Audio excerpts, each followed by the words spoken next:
Uma nova semana se inicia e com um dossiê pra lá de especial. Gente, eu não sou de prometer o que eu não posso cumprir. E eu garanto que o dossiê de hoje, ele tá no mesmo patamar, no mesmo hall dos grandes dossiês como do Clube de Roma, CPI dos Rockefeller, Instituto Hudson, Instituto da Ilha Amazônica, aqueles dossiês que nós fizemos viagens ao passado.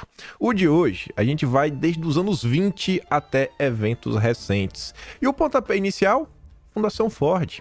Já ouviram falar sobre ela? Saiu uma matéria ontem e eu resolvi ir na Biblioteca Nacional. Não é que eu me deparei com o Padre Cícero? O que é que tem a ver Padre Cícero com a Fundação Ford? Vocês vão ver. Talvez até se conecte a eventos recentes da CPI das ONGs, algumas discussões que estamos tendo até hoje. Surge lá talvez nos anos 20, ou talvez antes disso. Depois tem a foto do FHC, com um nome atrás. O nome completo é SEBRAP. Não tá dando pra ver a última letra. Sabe que grupo é esse? Vocês deveriam saber. A gente vai falar sobre isso porque a nossa Constituição pode estar extremamente influenciada por essas pessoas. Vocês vão entender o porquê eu estou falando isso. Para depois falarmos um pouco sobre diálogo interamericano. Tem a foto do FHC ali, né? Tem ali o Lula. E talvez, gente, sem brincadeira nenhuma, sem querer aumentar demais as coisas, talvez até a estratégia das tesouras foi criada propositalmente e não pelo PT e pelo PSDB, mas por forças transnacionais. Muita coisa pra gente comentar no vídeo de hoje. Meu Deus do céu. Senta que a história é longa e eu espero não me perder nela, porque tem muitas coisinhas que eu, ao longo dos textos, vocês vão ver a quantidade de notícias que a gente vai comentar. Espero que fique com menos de 1h10, mas vejam só. Ontem de manhã, né? Pra vocês, pra mim ontem à noite, antes de dormir, tava dando um bisu nas redes sociais, etc, tudo mais, conflito internacional. Falei, não, beleza, vendo ali uma coisa ou outra. Só que apareceu a notícia falando de Brasil, falando de uma fundação muito conhecida e que no passado a esquerda fingiu criticar. Porque hoje, pelo amor de Deus, né? É a fundação que, junto à Open Society e várias outras, são as que mais patrocinam os zongueiros brasileiros. E aí eu me deparo com essa nota da Folha de São Paulo. O anti-woke é a nova máscara para o ismo, né? Os preconceitos. Diz o presidente da Fundação Ford. Pronto. Agora você não pode ser contra a lacração. Se você for contra a lacração, você é um preconceituoso. Aí, vamos dar uma olhada bem rapidinha nessa nota. Ao mesmo tempo, a expressão passou a ser tratada pejorativamente como sinônimo de politicamente correto ou a cultura do cancelamento, né? A expressão woke, ou wokeismo, numa batalha cultural que provocou a chamada onda anti-woke.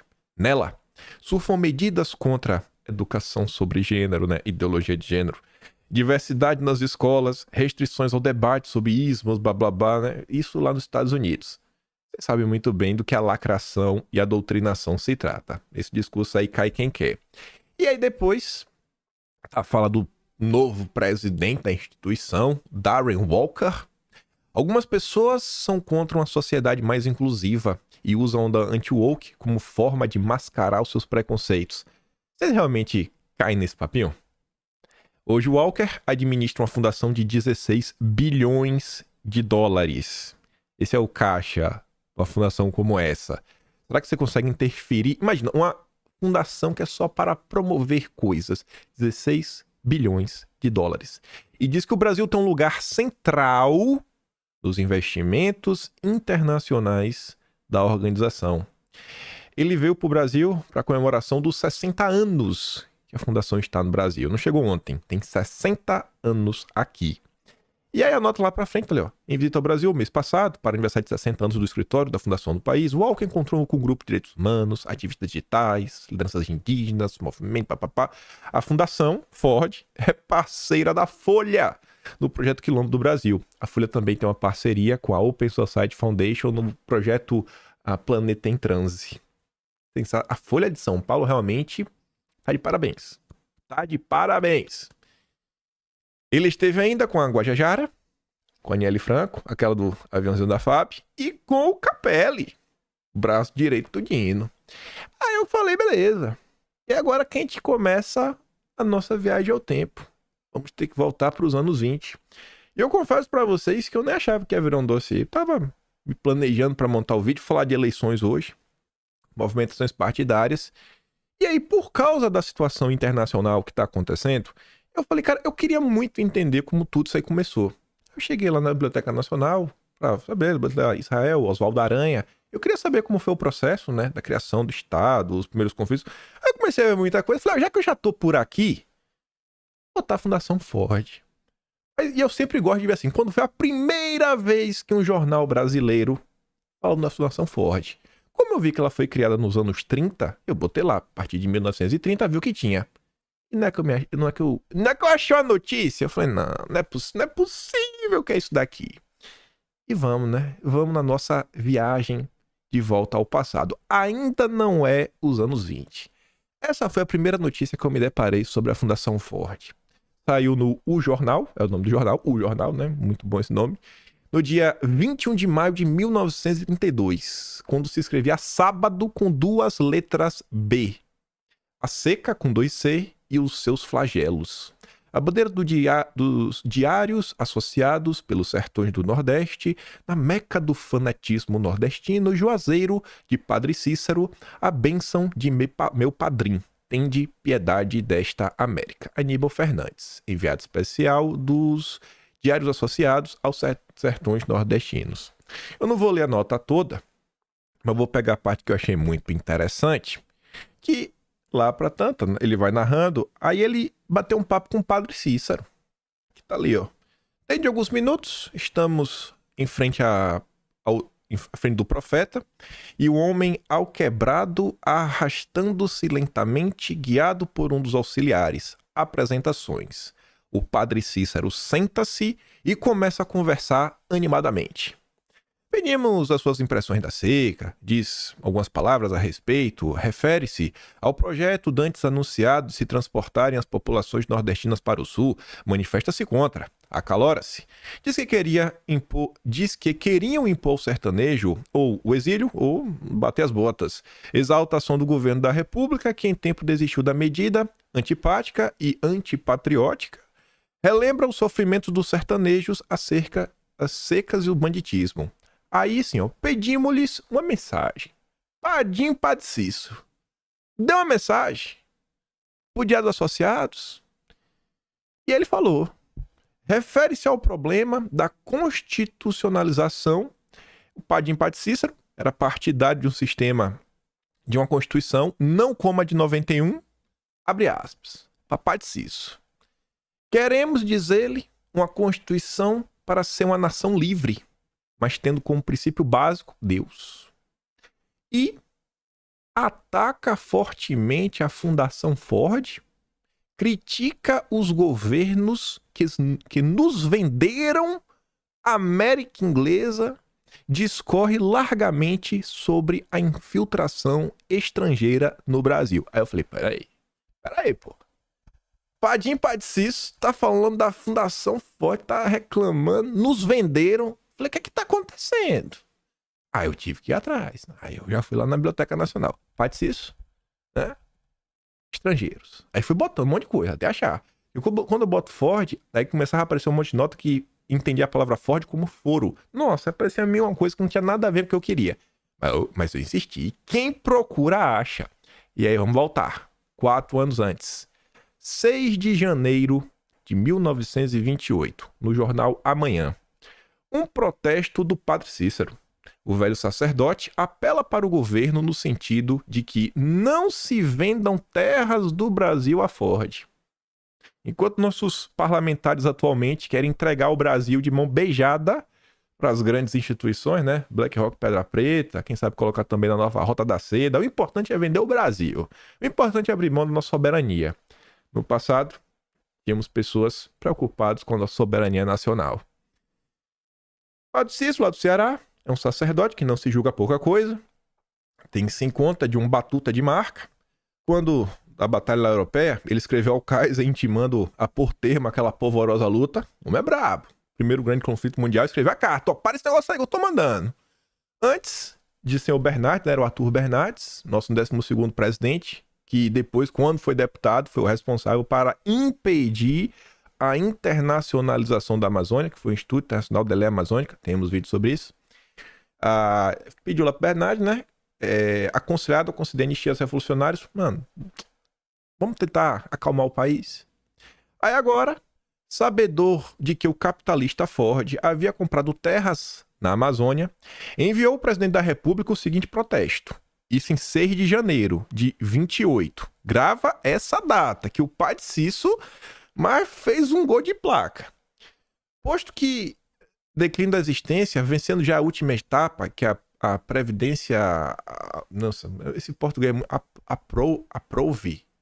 aprove limitar para os meus dias terrenos, sou levado não só como brasileiro, porém também como político, que veio do império para o regime, a letra toda diferente, regime republicano, ao qual tenho servido sem desfalecimento e ainda, principalmente como sacerdote católico, que deseja uma pátria forte e unida, a protestar com veemência contra a indébita concessão de terras brasileiras sob capciosos fundamentos, porém virtualmente lesivos aos interesses pátrios, constituindo um atentado criminoso à integridade territorial do nosso Brasil. Ele está falando da questão dos Ford, que podia comprar uma terra na Amazônia. Na Amazônia! Olha só! 1928. No final ele fala isso tudo, a revelia do Congresso Nacional e finalmente a vasta extensão, ainda no Amazonas, de terras vendidas ao capitalista americano Ford. Aí você fala, rapaz, será que pai de Cício não tava pegando no pé do Ford demais? Pai de Cício, não faz isso. Mas pai de Cício era o profeta. Era o profeta, gente. 6 de janeiro de 28. Pois bem, 21 de dezembro de 28... 12 meses depois, né? Não é 12 mesmo, porque não completou 11 meses depois. Quase um ano depois, não tinha um ano completo, o mesmo jornal Amanhã vem nos trazer essa nota, Ford, o rei da Amazonas. Olha só, vê se Padre Cícero não estava certo. Vê se não acontece agora com os cogumelos que a CPI da Zonga estava falando, que eles tiram de lá para revender outro local. Né? O que eles extraem da Amazônia levam para outros locais, minérios, madeiras, né? O europeu adora reclamar. Ai, meu Deus, desmatamento. Mas na hora de comprar um mogno de qualidade é o primeiro. Brasileiro tem móvel de MDF quando tem. Todo, né? Daquele jeito, todo cai nos pedaços. Mas o europeu tem lá um móvelzão de mogno, né? Bonito, lustroso, etc. Mas enfim, ó. Notícias do Amazonas relatam novos escândalos praticados pela Fundação Ford. Não se trata unicamente da escravidão de brasileiros, mas também das alfândegas. O que é que está acontecendo? Os homens do poderoso supermilionário estão pintando o diabo, servindo-se da pobreza de caráter de vários patrícios nossos para a vitória de suas ambições pecaminosas. A estes deveremos volver nossas vistas? São estes os maiores patifes da mútula de assaltantes da dignidade e dos interesses materiais do nosso país. Ford comprou vários brasileiros? Comprou com pouco dinheiro, porque até nisso esses brasileiros são mesquinhos, revelando-se abaixo do nível dos seus colegas de altas esferas administrativas. E como assim comprar alfândega? Pô, alfândega é o que tá ali na barreira, né? Para você poder entrar e sair do Brasil, ver as mercadorias. E aí o jornal O Estado, em 9 de março de 29, 3 meses depois, explica tudo. E mostra que realmente Padim Padicício era o profeta. Com a empresa Ford, foi embargada a remessa de sementes e mudas de EVEA, Manaus, com O, 8, né, AA.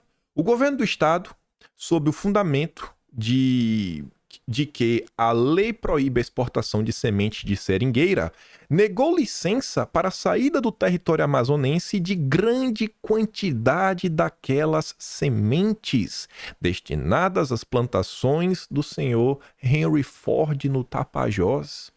A primeira partida embargada pelo fisco estadual consiste em 14 caixas de sementes e 10 amarrados e mudas de EVEA. Anteontem, a bordo do vapor do Distrito Federal, vindo do Rio Madeira, foi embarcada uma nova partida de 390 sacas de semente consignadas à Fundação Ford. Vocês lembram que o Brasil basicamente detinha o monopólio da borracha? Olha desde quando eles queriam quebrar. Depois os britânicos quebraram, né? E levaram lá as seringueiras para suas colônias. Porque eles podem ter colônias. Padre Cícero não estava errado não quando ele criticou. Criticou em 28. Aí aquela matéria de 32, ele devia estar bem chateado com essas coisas. Olha, desde quando estão saqueando o Brasil? Entra ano, sai ano, são as mesmas denúncias. O que a gente está vendo agora na CPI das ONGs é apenas um desdobramento disso daqui. Só mudam os atores, os métodos são os mesmos. Ah, não é semente seringueira, agora é outra coisa. O tanto que se fala de biopirataria. Quantas espécies, mudas, diversas coisas que tem lá que são extremamente úteis, o cara leva, estuda, descobre algum tipo de princípio ativo que gera uma patente que torna empresas farmacêuticas trilionárias. Mas tá aí, gente. Tá aí. Aqui era a época que os nossos jornais estavam ao lado do Brasil. Hoje os nossos jornais defendem que sejamos saqueados. Defendem que eles se instaurem no Brasil, que nem precisa enviar. Não instala aqui mesmo. Não, tu leva. Não precisa nem passar pela... Leva. Leva que é teu. Leva que é teu. Mas vamos continuar. Aí eu me empolguei, né? Eu falei, eita, vamos pesquisar mais aqui sobre o Instituto Ford. Aí fui passando os anos. E aí eu encontrei um nome que eu conhecia. Eu conheci o nome. Essa não foi a primeira notícia que eu achei. Aí depois eu já peguei esse nome que eu conhecia, que tava ligado a esse grupo, Sebrap. Porra, dei a cola, né? Tá vendo aqui o FHC ali? É o FHC.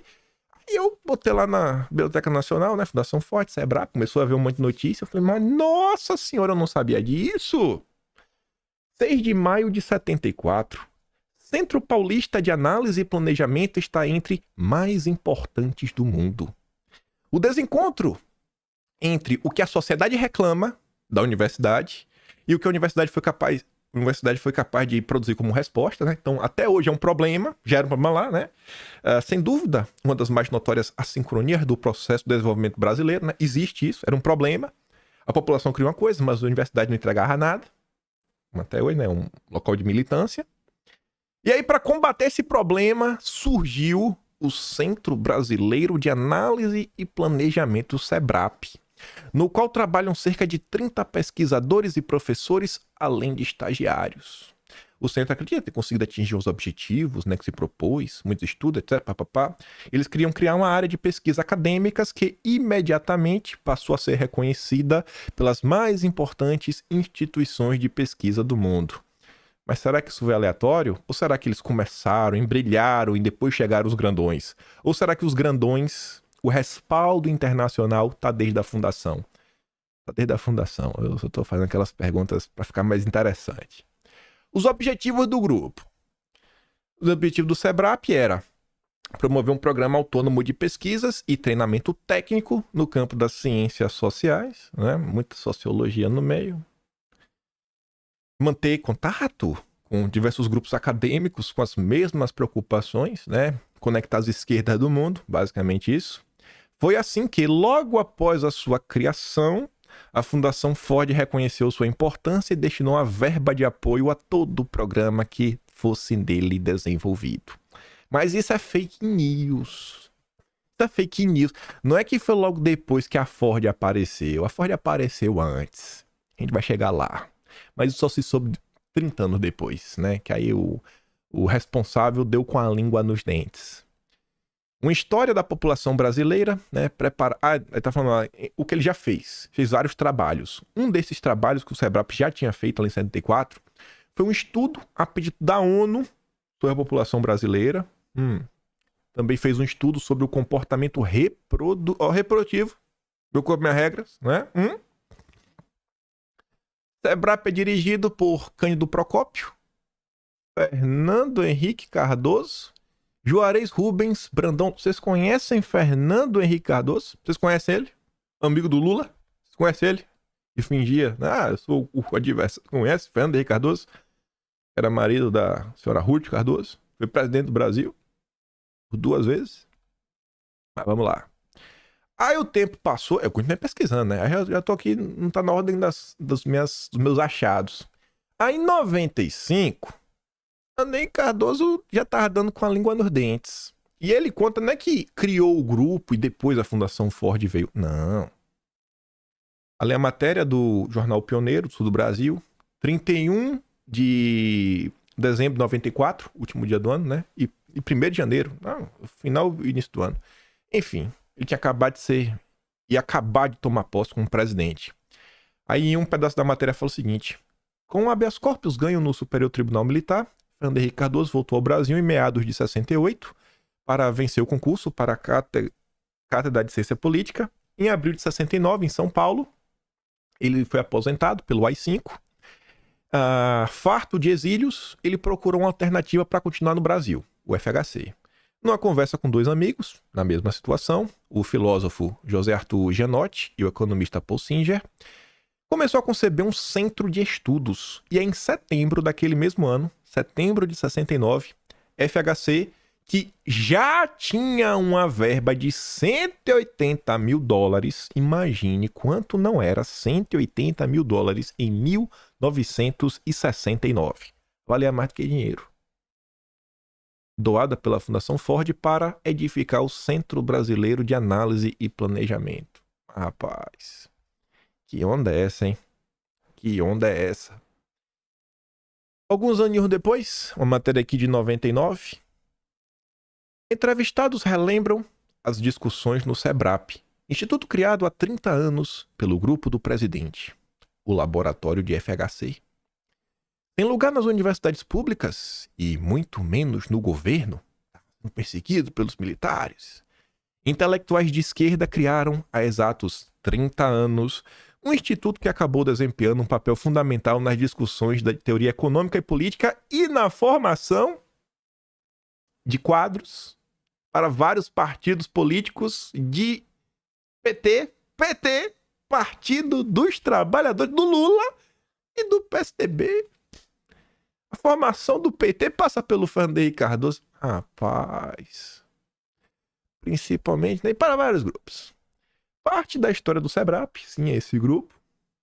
O Lula tem que agradecer a seu amigo FHC. É reconstruído no livro Conversas com Economistas Brasileiros 2. Praticamente todos os 12 entrevistados fazem referências diretas ao SEBRAP ou ao resultado de pesquisas feitas por economistas que trabalharam no Instituto. Singer relembra que a aposentadoria compulsória de um grupo de professores da USP, em abril de 69, uma espécie de, fim anunciado. Nós sabíamos, logo que a 5 saiu, que a gente não ia ter chance. Mas o SEBRAP foi planejado antes da aposentadoria por um grupo de amigos. Entre esses amigos estavam Fernando Henrique Cardoso, senhora Ruth Cardoso, Elza Bercó, Juarez Brandão Lopes, Cândido Procópio, José Arthur Gianotti. Algum desses professores tinham participado durante anos de um grupo que se reunia quinzenalmente, cada vez na casa de um, para estudar o Capital de Karl Marx. Olha aí o FHC. Olha aí o grande presidente liberal. É liberal. O liberal Karl Marx. O SEBRAP foi financiado no seu início, praticamente por uma única instituição americana, a Fundação Ford. Para não deixar dúvidas. Aí, olha que engraçado. Vamos voltar no tempo agora. 20 de agosto de 1977. O jornal Cidade de Santos. Era um sábado. Olha a manchete. Vice-líder do governo denuncia ação comunista. O vice-líder do governo na Câmara Federal, o deputado Eduardo Galil, voltou a denunciar a infiltração comunista no país, em documento distribuído ontem, no qual pede o fechamento do SEBRAP, o grupo lá do Fernando Henrique. Ele acusava o órgão de utilizar de recursos da Fundação Ford, além de outras instituições estrangeiras, para fazer pregação do Partido Comunista Brasileiro através do MDB. Será que ele... Eu acho que ele estava muito preciso. Muito preciso. Mas, assim, de um jeito sem igual. As ligações entre o SEBRAP e o MDB, segundo o representante da Arena Fluminense, é uma violação do artigo 152 da Constituição, que proíbe a vinculação de partidos políticos com entidades estrangeiras. Inclusive, é uma das coisas que apontam, né, a ligação do PT com o Foro de São Paulo, que não poderia existir, não poderia ser subordinado a forças internacionais. Desfeito o SEBRAP, dessolidifica-se grande parte do partido do PCB, né, Partido Comunista Brasileiro. As suas orientações serão suspensas até o reagrupamento dos comunistas no outro núcleo central, conclui o documento. E, gente, E, gente, o Eduardo Galil não poderia estar mais certo. E por quê? Em 10 de outubro de 1998, na edição da revista Manchete, lá da família Bloch, que era da Manchete, da Rede Manchete também TV, que tinha Cavaleiro do Zodíaco e o Hakusho, marcou a nossa infância de forma muito bacana. Eles, em 98, o tempo já tinha passado. Podia contar os segredinhos! Podia contar os segredinhos sobre o MDB e o Sebrap. E olha só, lá bastante na matéria, a matéria se chama Uma Vocação para o Poder. Os analistas de hoje acreditam que a paranoia dos militares de 64 empurrou aquele jovem que lia Sartre e estudava o Capital para sua espetacular carreira política. Vocês querem me falar que Fernando Henrique ele cresceu por causa dos militares? Gente, eu acho que nesse momento do vídeo tá claro, né? Fernando Henrique, sem o apoio, né, do cacau, do dinheiro, primeiro para estudar em Sartre, né? Pra tá lá, não é que lia Sartre. Para estudar em Sorbonne, ele estudava em Sorbonne, se não me engano, né? Tava exilado, tinha muito dinheiro, falava vários, era intelectual. O cara tinha bala na agulha. Depois montou um grupo que tinha apoio de uma das maiores fundações do planeta. Aí vocês querem me falar que foi porque os militares. Pelo amor de Deus, né? Pelo amor de Deus. Fernando Henrique só é o que ele é por causa da Fundação Ford e de outros grupos que apareceram ao longo do percurso. Assim, não tinha como essa nota ser mais imprecisa, mas beleza. E aí vem uma informação extra, né? Aí diz que com o AI-5, ele foi aposentado da sua carreira de professor e aí ele conseguiu uma verba de 180 mil com a Fundação Ford para criar o Sebrap. E aí, no início de 74, 3 anos antes desta nota, Ulisses Guimarães, o grande Ulisses Guimarães, você tem que invocá-lo toda vez que você falar a palavra Constituição. O grande Ulisses Guimarães, o pai da Constituição do Brasil, ele pediu para o Sebrap que elaborasse um programa partidário que servisse de base à campanha eleitoral daquele ano. O grande Ulisses Guimarães do MDB, grande democrata, não é porque eu falar de democracia, é Ulisses Guimarães. O resultado foi um programa que mencionava pioneiramente no Brasil questões sociais como as do índio, da mulher, e o que ajudou o MDB a eleger senadores em 16 estados. Imagina como era o programa. A Agenda Verde já estava ali. Já estava ali na esteira. Lembra que nesse momento já tinha tido a Estocolmo 72, Clube de Roma já estava voando, Fernando Henrique Cardoso, membro do Clube de Roma, toda a Agenda Verde no meio, né? A confusão instaurada. Aí você vê, né? Olha a Constituição Brasileira de 88. Olha aí quem é Ulisses Guimarães. Rapaz, que onda, viu? Estamos perdendo todas. A gente não ganhou nenhuma. A única vez que a gente ganhou foi 2018 com o Bolsonaro. Essa tá sendo a minha nova conclusão. Até então perdemos todas no Brasil. Todas. Absolutamente todas. Minha Nossa Senhora. Mas antes de passar aqui, só para bater mais uma vez na tecla, olha como eles estão falando, ó, não, pô, o grupo, fazer uns estudos, né, tinha uns estudos, o Sebrap tinha vários estudos sensacionais, ó, meu corpo, minha regra, né, pra um, aí veja só, rapaz, não era pra ter uma quebra aqui de coisa não, enfim. Isso aqui era pra estar no tema anterior ainda. Não sei por que ele teve essa quebra de tema. Que a gente não vai falar ainda do diálogo interamericano.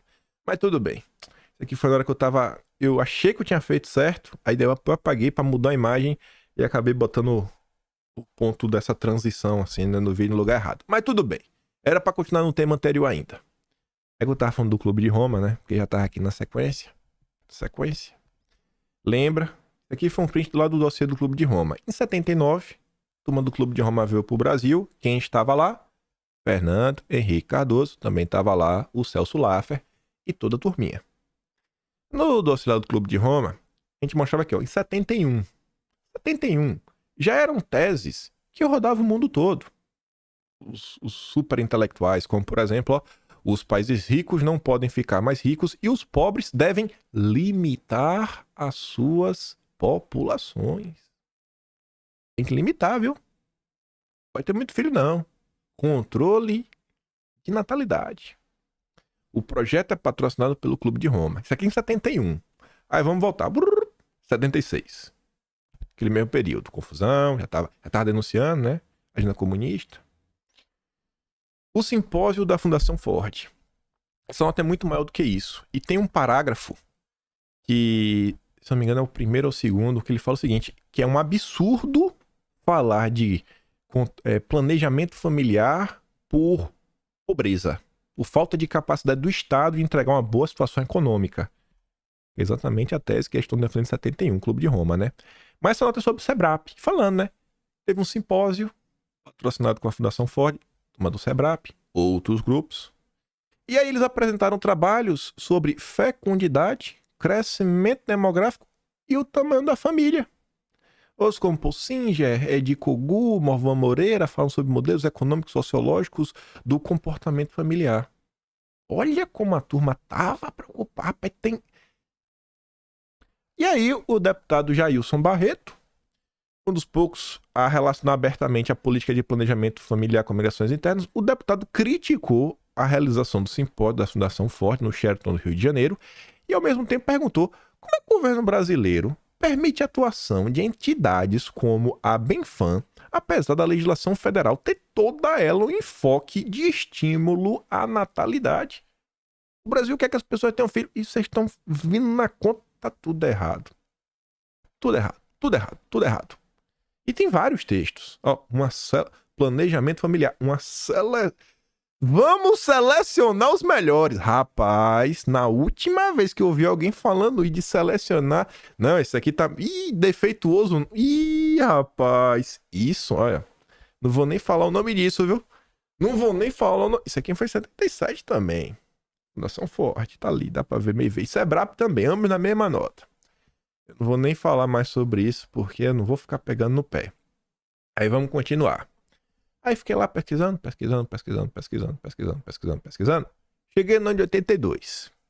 Crise se agrava nos anos 80. Tá lá, Eduardo Brito, né? Que escreveu a nota. Até o Banco Mundial propõe que países ricos mudem política econômica. Tá, mas assim. Roberto McNamara, ex-secretário de Estado norte-americano, ex-presidente do Banco Mundial, não está propriamente desempregado. Após ele deixar o Bird, assumiu uma diretoria da Fundação Ford e foi nessa condição que ele veio ao Brasil na semana passada para uma série de contatos que iam desde assessores do ministro Delfim Neto até o suplente de senador Fernando Henrique Cardoso do PMDB paulista. Aí eu fui atrás de mais informações. Isso daqui estava no jornal Correio Brasiliense.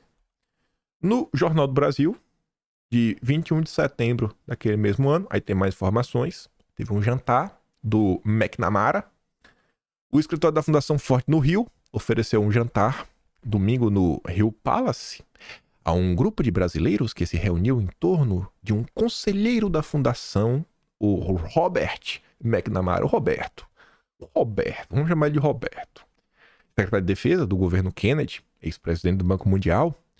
Roberto conversou muito com o suplente de senador em São Paulo, do PMDB, Fernando Henrique Cardoso. Durante a conversa, insistiu em ouvir opiniões sobre dois problemas brasileiros. O primeiro deles, dívida externa. Quem foi o presidente que conseguiu resolver a dívida externa brasileira? Conseguiu, né? Muito entre aspas. Fernando Henrique, né? Como? Ele trouxe o Armínio Fraga.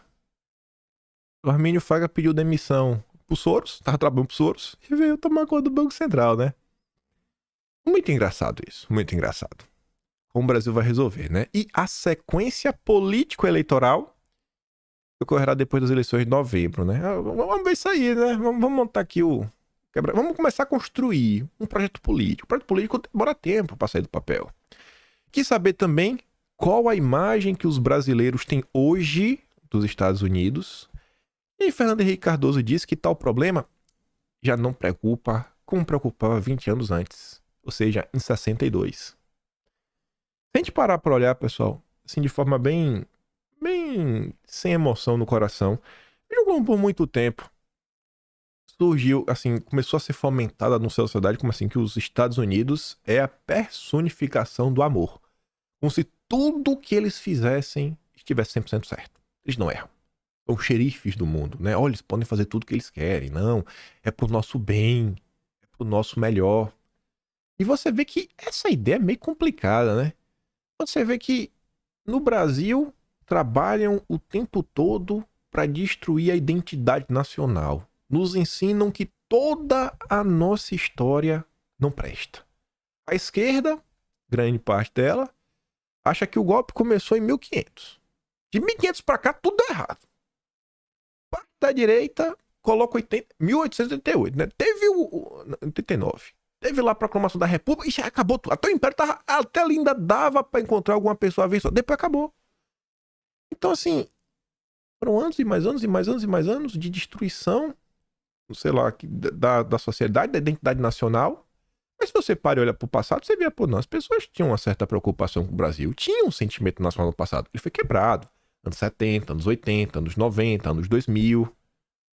E você vê que isso não é aleatório. Não é aleatório. É o que a gente vem batendo muito na tecla recentemente. Você olha pro mundo, você vê a turma lá, o Comuna, aquele país vermelho. Não dá pra falar que é mocinho de jeito nenhum. Aquele país grandão que tá em cima dele? Também não. Mas você ia falar que os grandes países chamados globalistas, né, que estão por trás da agenda da ONU, estão do nosso lado também? Também não estão. Mas veja como é interessante fomentar essa ideia. Não, que vem de lá. Eles são muito bem, são muito bons. Não, as ONGs americanas, elas estão investindo no Brasil porque elas querem nos ajudar. Não tem nada de errado. Não, fica de boa. Olha a preocupação que ele tinha. Os brasileiros ainda acham que a gente está fazendo alguma coisa errada. Eles ainda se incomodam com as nossas interferenciazinhas. Lembro que nos anos 60, final dos anos 50, teve a CP do Rockefeller. Teve aquele escândalo lá das latinhas. Nossa, eu esqueci qual foi o nome da empresa. American Can, que era do Rockefeller, né? Que a decisão acabou meio que uma espécie de um CAD lá do Sumok, que era do primo do Alckmin, que foi essa decisão. Só vai lembrar disso daí quem assistiu o dossiê da CP do Rockefeller. Então, veja como são as coisas. Veja como são as coisas. Essa visão romantizada interessa a eles. Aí sim, aqui que era pra ter agora aquela quebra. Pra gente entrar na questão do diálogo interamericano. Aí eu continuei dando um bizu, né? Continuei pesquisando um monte de coisa. E aí eu me deparo com essa nota aqui, 19 de agosto de 1994. Fernando Henrique Cardoso sequer tinha sido eleito. As eleições não tinham acabado. Um terço de Geraldo Luiz Lino é amigo do Lourenço Carrasco, do Máfia Verde. Amigo mesmo, estão juntos até hoje aí. FHC e Dilma, garapa do mesmo tonel. Eu não trouxe a nota inteira. Trouxe 4 parágrafos. 4 pedaços, né? Que eu recortei no dedo. Na medida em que em que a corrida para as eleições presidenciais entra na reta final, uma polarização parece manifestar-se entre dois candidatos aparentemente antagônicos. De um lado, Luiz Inácio Lula da Silva, a cabeça de uma coligação de esquerda, e Fernando Henrique Cardoso à frente de uma coligação de centro-esquerda-direita. Na verdade, trata-se de uma falta disjuntiva que está sendo oferecida aos brasileiros. À sua maneira, ambos estão comprometidos com a agenda das oligarquias globalistas, malthusianas, né, que é controlar a quantidade de pessoas no planeta, internacionais, para as quais é crucial manter o Brasil afastado de um caminho que o leve a um processo continuado de desenvolvimento soberano e equânime, o que constitui uma ameaça ao pesadelo chamado de nova ordem, que pretende implantar em todo o planeta. Né? Até onde se pode perceber, tal condição será assegurada com a vitória de qualquer dos dois candidatos. Da mesma forma, tanto a FHC quanto o Dilma são membros do chamado Diálogo Interamericano, uma pouco conhecida organização que reúne representantes da nata do establishment americano e de outros países do continente. Criado em 82, por instâncias do Departamento de Estado norte-americano da família Rockefeller, a entidade promove reuniões anuais para discussão do que considera os principais problemas continentais e a busca de soluções comuns para eles. Entre as suas principais propostas tem o orégano, redução e reorientação das forças de defesa, promoção do indigenismo, ambientalismo, ao topo da agenda das relações internacionais, né? Colocar a agenda verde lá em cima, é o que o Lula está fazendo. Limitação das soberanias nacionais, sob uma série de pretextos. Ó, o que o Lula disse. Não dá mais pra gente ir na COP, tomar uma decisão e ter que depois ir no Congresso Nacional para implementar. Não dá, porque o Congresso não coloca. Pelo menos nisso. A ONU tem que ter esse poder. Ou seja, vamos abrir mão da soberania nacional vamos a esse pretexto, nesse contexto. Proteger o meio ambiente, o clima. 1994. Estamos perdendo todas. Só ganhamos de 2018. Você vê que essa agenda vai avançando, avançando, avançando. Mas demora também para avançar. E o que nos mostra que temos que começar a avançar com a nossa agenda, trabalhar em torno dela, discutir um projeto de país. Porque se a gente não tem um projeto de país, essa turma tem um projeto pro nosso Brasil. E eles tinham mesmo, viu? Eles tinham mesmo. A propósito, outro membro brasileiro da entidade é o banqueiro Jorge Paulo Lemann. Fala dele. Eu entrei no site da Diário Interamericano. Se você entrar hoje, o Lemann não tá, mas tá a Tabata. Então ele tá, né? Tá via Tabata. E a Tabata é amiga dele. Não é Tabata. Baita coincidência. Um dos co-presidentes do Diálogo Interamericano é o norte-americano Peter Bell, amigo pessoal do FHC, desde a década de 60, quando era presidente da Fundação Forte no Brasil, com a doação da fundação arranjada pessoalmente pelo Bell em 69, que permitiu ao FHC fundar o SEBRAP, a ONG na qual consolidou a sua fama de intelectual de esquerda. Agora, não seria surpreendente que tais círculos estivessem ativos em favor de um candidato tão simpático às teses da nova ordem, que tem um diálogo interamericano dos principais veículos de propaganda no continente. Aí eles não tem nenhum grupo para chancelar e falar, temos aqui uma ONG, temos um instituto que realmente seja um tipo de respeito. Fala que nós chancelamos esse candidato. Não temos nada, estamos totalmente perdidos. Precisamos de um projeto de país. Aí eu fui atrás de mais informações, né? Eu vi isso aí que o Geraldo Luiz Lino falou. Eu falei, dá uma olhada, né? Vê se confere. Aí eu achei essa matéria de 87. 7 anos antes do Geraldo Luiz Lino. Saiu no Pioneiro. Bressa defende negociação com o FMI. E ele dizia, o ministro da Fazenda admitiu ontem aos membros do grupo executivo do Diário Interamericano. Eu falei, peraí, esse grupo realmente existe? Não existe porque tem o site. Por outro lado, o senador Fernando Henrique Cardoso, que também é membro do Inter-American Dialogue. Então ele realmente é membro e a FHC continua no quadro de membros até hoje. Então, essa informação confirma. O Inter-American Dialogue, entidade não governamental composta por 60 personalidades das Américas e que se reúne periodicamente para examinar os problemas da região e aprofundar as possíveis soluções. Estavam muito preocupados, né? Tá bom. Aí, encontrei mais outra nota, também de 87, 5 de maio de 87, na mesma linha. FHC, que integra o comitê, descartou, porém, a possibilidade do governo recorrer ao FMI por causa de suas teses recessivas, argumentando que o melhor caminho seria levantar empréstimos junto ao próprio Banco Mundial. Peraí, Banco Mundial? Quem é que estava no Banco Mundial, que a gente falou recentemente, e que não estava mais depois, e assumiu a Fundação Ford? O McNamara? O Roberto McNamara, Fundação Ford. Será que Fernando Henrique Cardoso tinha motivos para preferir o Banco Mundial, que seus amigos da Fundação Ford nada tinham contatinhos no WhatsApp? Peter Bell, um dos vice-presidentes do comitê, observou contudo que o FMI vem sendo pressionado a liberar Peter Bell também era membro do Diálogo Interamericano. E aí, numa nota muito melhor, publicada no Tribuno da Imprensa de 1995, essa nota ela se refere a uma matéria publicada no New York Times, onde o Peter Bell, que foi apontado lá pelo Geraldo Luiz Lino como um cara que era amigo de FHC desde a década de 60 e que arrumou um dinheiro para o FHC montar a ONG dele, essa nota traz uma fala, porque o Peter Bell lhe concedeu uma entrevista para o New York Times. Aí tá ali, ó. O jornal conta ainda um episódio ocorrido em 69, envolvendo FHC e o ex-funcionário da Fundação Ford, Peter Bell. Abre aspas. Saboreio hoje a ironia que eu fui pressionado pela embaixada americana a cortar recursos da fundação destinados ao grupo que o senador Cardoso estava criando. A embaixada alegava que ele era comunista sem futuro. Vai ser um comunista, não bota dinheiro aí não, pô. Vai estar gastando dinheiro, gasta dinheiro com outra coisa. Disse Bell. Hoje, presidente em Washington da Inter-American Dialogue, né? O Peter Bell hoje era o presidente do diálogo interamericano.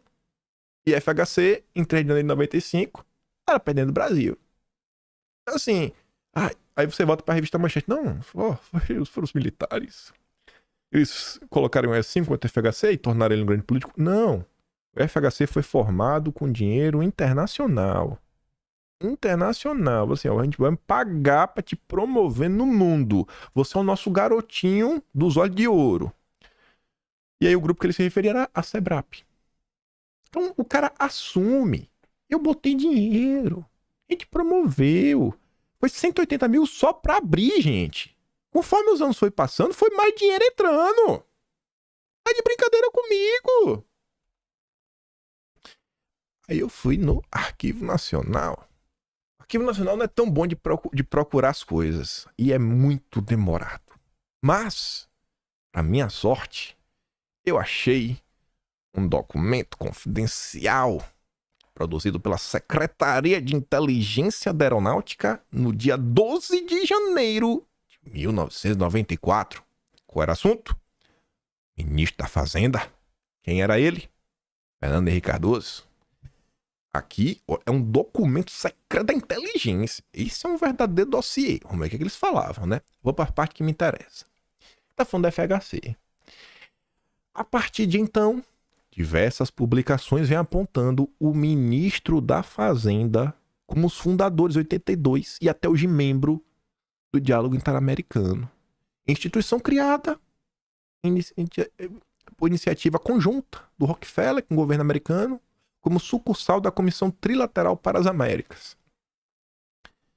Essa entidade funciona como um grupo de influência política estratégica com o objetivo principal de suplantar as tradicionais relações bilaterais entre os americanos e demais países do hemisfério através da imposição de uma agenda supranacional regional como resposta à deterioração dessas relações a partir da crise das dívidas externas. Olha só, né? Deu uma na dívida, tá? Eles estão falando de dívida ali, né? Não sei o que, vamos rever aí, né? Através do sistema financeiro, você impõe controle. Controle através do sistema financeiro. É tipo SG, né? Tipo SG. Mudou, agora é SG. Agora eles deram um próximo passo. Coisas não mudam. O Diálogo Interamericano é apêndice da Comissão Trilateral. Aí, esse dossiê da aeronáutica, da inteligência, tinha um anexo. Olha o anexo. É as maluquices da aeronáutica, não é culpa minha, só tô lendo. O Conselho de Relações Exteriores, o Círculo Bilderberg, a Comissão Trilateral. O Conselho de Relações Exteriores foi uma entidade criada em Nova York em 21, né? Conselho privado, papapá, PPP. Aí na década de 50, o Conselho se deparou com a necessidade de possuir uma instância extraoficial e privada para responder ao novo contexto criado pela crescente transnacionalização das grandes corporações e poder contar com a representação europeia qualificada. Foi criada então em maio de 54 na Holanda, o Círculo de Bilderberg. Depois você tem as bolsas de você tem as bolsas de valores, né, da vida, porque basicamente é um braço disso. As empresas transnacionais continuam impondo suas vontades através do compliance. Vai botar lá um montinho de regra, faz o lobby, né? Aí o lobby cria umas mudanças nas legislações que os pequenos e médios quebram, só eles vencem. Tudo numa articulação que vem de cima para baixo. Nada mudou. Nada mudou. Quando o processo de aprofundamento, né, de promessas internacionais, lá nos anos 70, foi criada a Comissão Trilateral em 73 pelo Rockefeller e o Brzezinski.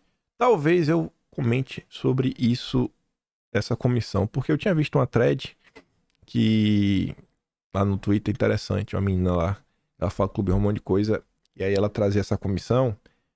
Eu fui atrás dela porque ela fala de um cara chamado Samuel Huntington. Esse cara era basicamente um estrategista que falava de várias coisas. E eu achei ele sendo citado pela turma do MDB, na revista Manchete 77. Antes de tudo isso daqui, sei lá, semana passada eu tinha visto esse print da MDB. Eu falei, nossa, mas eu não tinha tempo de pesquisar hoje. Então, talvez, em um futuro próximo, falaremos sobre essa comissão trilateral. Deve ter alguma treta. Se o turma do MDB, em 77, que vocês já estão vendo a treta do FHC, estava envolvido, confusão, com certeza existe. Mas vamos continuar. Pô, até que era pra ter mudado também. E não vai mudar de novo? Cadê? Agora... Putz, aqui era pra ter quebra também no vídeo. Sabe aquela quebra que tem um coisa? Aqui era pra entrar o Dilma. Aqui, né? Aqui era pra ter quebra e a gente entrar na foto do Dilma.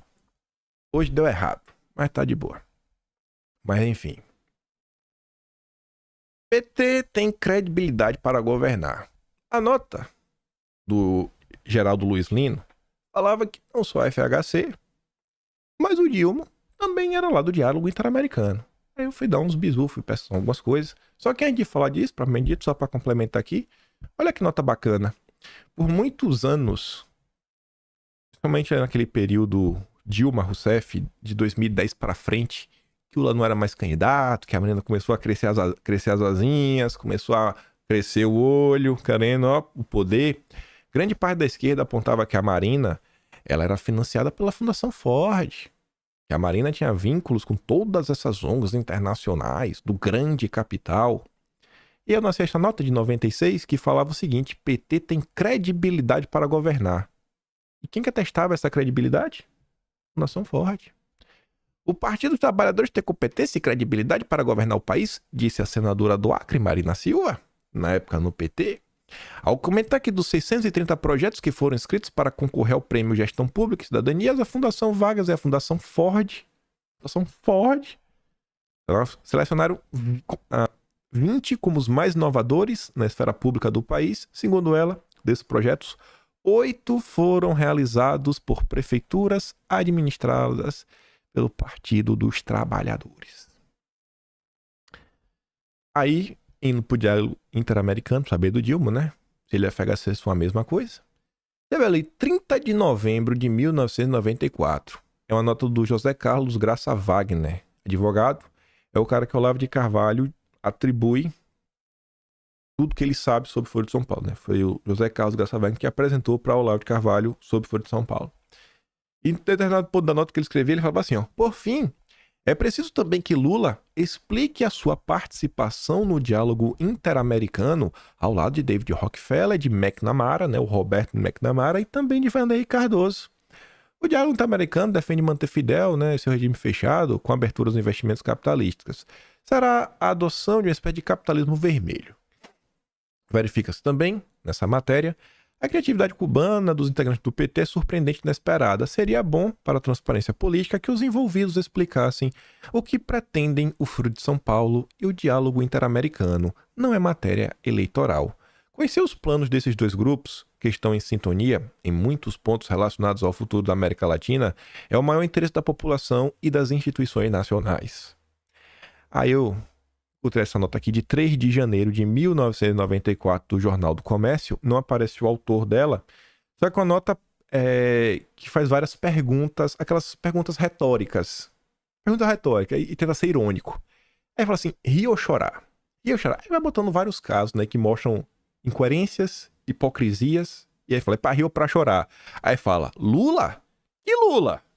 Aquele que é sócio do diálogo interamericano, junto com a FHC, e que só vive visitando Washington?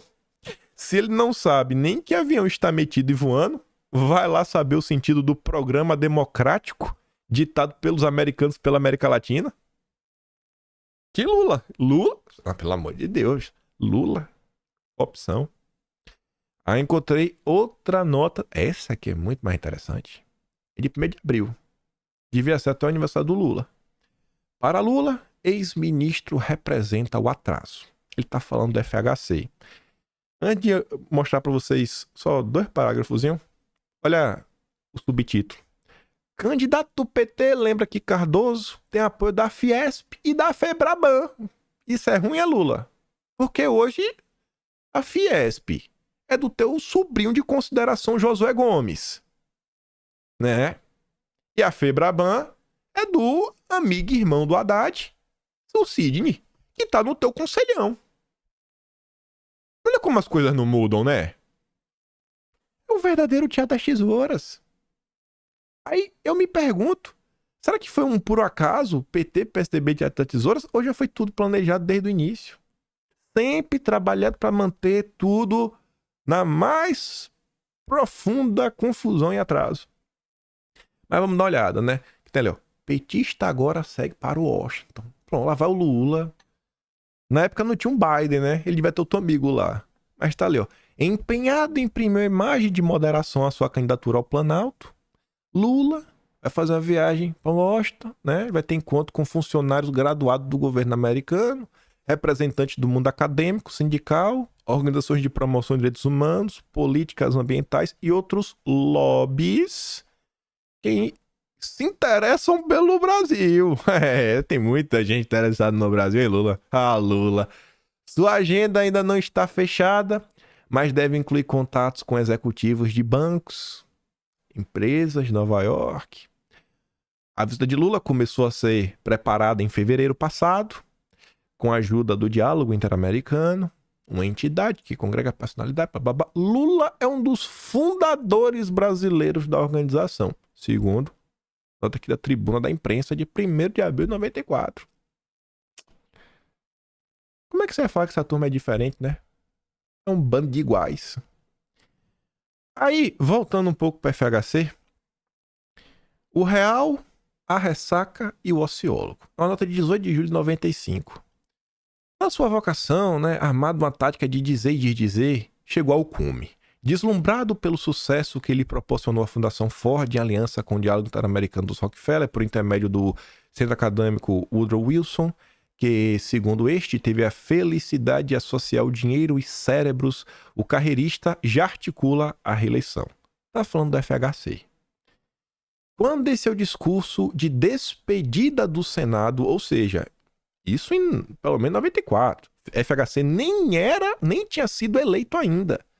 FHC declarou que iria governar com as ONGs. Tinha plena consciência do que elas representavam de apoio, em sua maioria financiadas pelo Endowment for Democracy. Na verdade, acho que é National Endowment for Democracy. É o NED. Tá faltando um nome antes, que é o NED, isso daí. É um grupo que hoje também financia grupos, que inclusive você botar no Twitter, você vai encontrar o PCO falando dos vínculos do NED com Boulos. Porque as coisas não mudam. É o Brasil.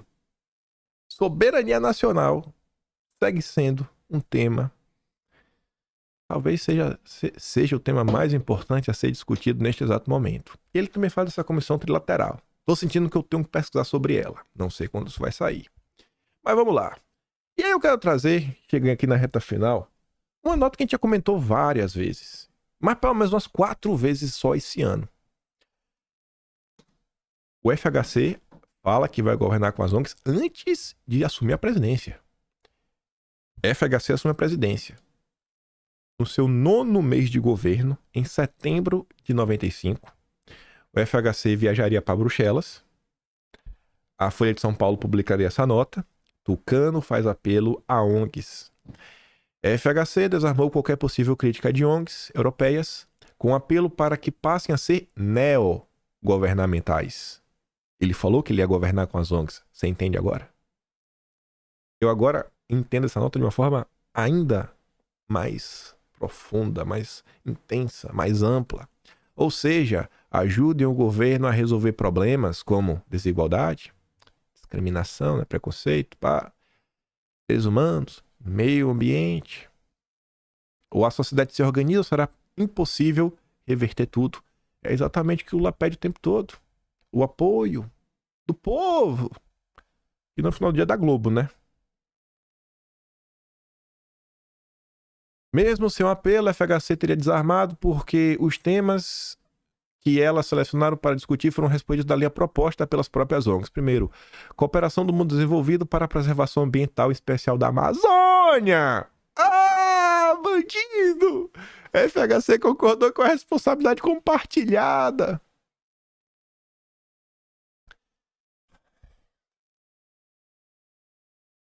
Nada muda. O Lula tá fazendo isso daí. Culpa um monte de coisa aí. O Lula tava lá querendo criar lá um centro de quase uma polícia internacional na Amazônia. O Plínio Valério já entrou contra. Coisas não mudam. Você vê que eles têm um plano. Entra presidente, sai presidente, eles tentam emplacar. Vamos tentar emplacar o plano. Vamos tentar emplacar o... Ele vai. E ó, tem uma agenda. E vamos seguir essa agenda. Vamos seguir essa agenda. Então a gente precisa ter a nossa agenda. Porque se a gente não tiver uma, eles vão ter pra gente. E a deles é muito ruim. Política para indígenas. Participação da sociedade civil na avaliação de projetos de desenvolvimento. Não é o que acontece hoje. A Ferrogrão não pode sair do papel porque o Zongueira não deixa. A Petrobras não pode explorar a margem equatorial porque o Lula não deixa. O Ibama não deixa. A FHC lembrou que as instituições financeiras brasileiras estão adotando agora os mesmos critérios do Banco Mundial para a concessão de empréstimos. O nosso compliance nacional vai seguir as ordens das instituições superiores, né? Agora vai tudo ficar certo, vamos controlar o câmbio. Foi que a galera perguntou pra FHC, né? O McNamara, Roberto, e aí? Ó, mano, essa dívida externa aí, viu? Vamos resolver aqui entre nós, viu? Vamos resolver aqui na broderagem. Vivemos o caos criado por todas essas pessoas. Obviamente não sai tudo do jeito que eles querem, na velocidade que eles querem, mas, gente, vejam como todas as agendas que essa galera já discutiu no passado, um dia ela avançou. E levou, às vezes, décadas. Olha desde quando essa turma está discutindo.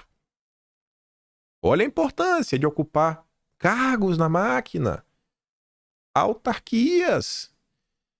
Uma vez um amigo meu me falou, e eu falei isso para vocês em 2021. Na época eu não conseguia compreender a amplitude da frase que meu amigo disse. Ele falou, cara, a gente vive até hoje num Brasil criado pelo FHC, altamente regulamentado pelas agências reguladoras. O FHC é o pai das agências reguladoras, controla tudo através dessas regrinhas. Regrinha pra cá, regrinha pra lá, regrinha pra cá, regrinha pra lá, regrinha pra cá, regrinha pra lá. E aí você diz quem pode participar e quem não pode. Quem vai ser favorecido, quem vai ser prejudicado. E tá aí. Isso aqui é de ontem não, semana passada. Guajajara invadindo 10 terras indígenas para demarcação em meio à derrota com marco temporal. Né? Aproveitou o marco temporal, bota pra andar. Vamos demarcar a terra. Vamos demarcar. Black convida FHC para a terceira via. Será que a FHC foi catapultado para os grandes círculos de poder porque ele é presidente do Brasil, porque o Brasil isso, porque aquilo outro, ou porque esses grupos internacionais têm interesse e vêm atuando no Brasil por décadas e décadas e décadas e décadas e mais décadas? A CPI das ONGs foi a CPI mais importante deste ano, mais importante que o do dia 8. Pena que ela não ganhou a notoriedade que precisava, o alcance que precisava, muito menos a divulgação pela imprensa, né? A Globo abafou como um todo. Mas tá ali falando, né? Pô, vamos... Aqui, ó, a terceira via seria, né, um diálogo de partidos socialistas e sociais-democratas em busca do que Blair chama de terceira via. O convite direto surgiu durante encontro, ontem em Londres, de lideranças socialistas, sociais-democratas, 17 países europeus. O encontro ocorre sob o guarda-chuva do PES, sigla em inglês para Partido dos Socialistas Europeus, um conglomerado menor do que a velha Internacional Socialista. O Robin Cook disse que o encontro foi uma demonstração de força e da vitalidade da social-democracia na Europa. Naquele momento, 12 dos 15 países da União Europeia já estavam nas mãos dessa turma. Tudo que eles não querem é um projeto soberano, um projeto nacional, um projeto de nação, um projeto de país. Essa turma quer literalmente derreter com todas as nossas fronteiras e soberanias e mandar a ordem de cima para baixo. Continuar mantendo a gente como colônia, gente. Nada muda. A mesma coisa. O Tony Blair tava aí semana passada ou retrasada. Aqui no Brasil com Lula bateu foto juntos. Fernando Henrique inicia amanhã viagem à Suécia, Polônia e Eslováquia. Nessa aí era para mais um evento da terceira... A governança progressista era o nome do encontro da terceira via. Quem tava lá além dele? O Antônio Guterres. Hoje é o secretário-geral da ONU. Já foi primeiro-ministro de Portugal. Avanço da direita ameaça velha turma da terceira via. Isso na Europa. E aqui para encerrar o vídeo hoje, o Fernando Henrique falava assim, ó. Terminou a terceira via lá, no encontro, né? comunicado dizia que tinha que democratizar a globalização e manter a disciplina econômica como condições para haver justiça social. FHC e Tony Blair negaram enfaticamente que a terceira via estivesse em risco. Acho que tivemos êxito e nossas ideias são muito consideradas hoje em dia. Disse lá o Tony Blair. Para ele é um consenso hoje que temas como ismo, mudanças no clima, reformulação do sistema financeiro devem ser tratados de forma conjunta e global. O que é o crédito de carbono se não mudança no sistema financeiro? O que é a regulamentação da FEBRABAN? Falando quem pode e quem não pode ter acesso a crédito, né? Falando aí para os frigoríficos, se não for a reformulação do sistema financeiro. O que é o sistema de compliance do BNP Paribas, que fala quais terras podem ser financiadas? Não, terra na Amazônia só, que é terra produzida desde 2008. O que é uma reformulação do sistema financeiro internacional, se não essas novas regras que vem tentando implementar aí, como por exemplo, você abre o banco, tem lá ó, as emissões de carbono que você já está fazendo. Gente, é tanta coisa. É tanta coisa que está avançando. E isso tudo tinha que ser tratado de forma conjunta e global. Mais adiante, nós rejeitamos o dogma livre mercado, mas em nome de buscar mais e melhores empregos, nós vamos buscar reformas que abram os mercados, investir em conhecimento e promover a inclusão social por meio de políticas mais ativas no mercado de trabalho. Ou seja, usar o mercado para avançar com políticas. Ou seja, a agenda SG no mercado financeiro, que é o que eles estão fazendo, tá? Coloquei de novo a manchete, mas não precisava. E aí a FHC se vangloriava. Ele falava que no Brasil era difícil encontrar alguém que quisesse se classificar como conservador. Seria uma prova de que o pensamento de centro e de centro-esquerda terceira via está em ascensão, não em declínio. Não existem conservadores no Brasil. Em resumo, a proposta do grupo é aproveitar os benefícios da sociedade de mercado e conjugá-los com um estilo de governo mais focado em questões sociais. O mercado com os aspectos sociais. Agenda SG, tá aí. Quem são os conservadores no Brasil hoje? A turma de verde e amarelo, os patriotas. Preocupados com a soberania nacional, que amam seu país, que tem realmente um senso de nação. É tudo que eles não queriam. Essa foi a nossa única vitória, junto com a de Bolsonaro em 2018. Precisamos discutir um projeto de nação. Precisamos ter um plano.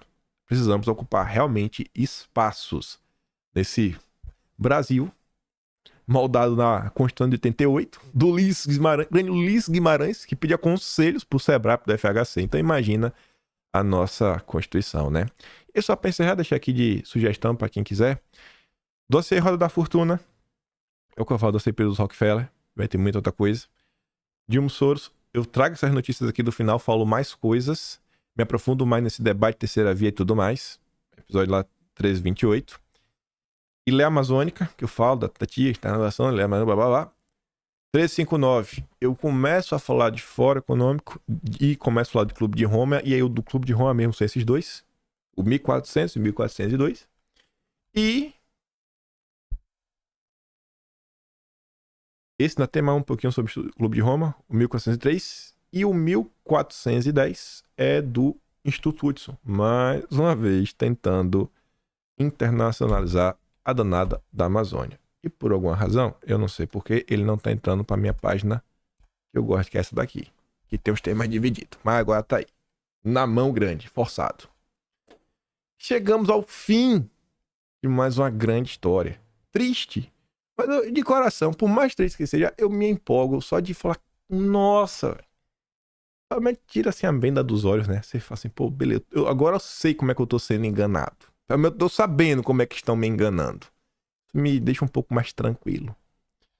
Veja como são as coisas, né? Veja o que tá nos jornais antigos. É só ir pesquisar, bicho. Um pedaço de nossa história. Uma história que não nos foi contada. Eu acho que esse vídeo merece ser compartilhado, né? Fala a verdade. Fala a verdade. E se você gosta do meu trabalho, passa também no canal. Tem um plano de valeu. Tem um P na descrição, tem um Atlas brasileiro, kimpai.com.br, o único registro da história nacional confiável e que vai ter isso daí, né? No Atlas de outubro. Tô vendo que uma vez por mês está surgindo uma boa história. Eu já tô esperando a próxima. Já estou esperando, e assim que eu souber eu vou contar pra vocês. Na boa, compartilha esse vídeo, manda pra mais pessoas de coração mesmo. Veja aqueles outros. Veja os problemas reais e veja, por exemplo, o que vem sendo discutido nas últimas horas nas redes sociais. Olha a quantidade de especialistas que surgiram de assunto que você vê que claramente as pessoas não têm nenhum conhecimento.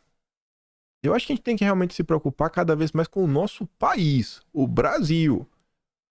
Beleza? Ninguém é contra. Todo mundo quer viver em um mundo de paz. Mas, gente, isso daqui é extremamente importante. Olha tudo que está acontecendo nos últimos anos.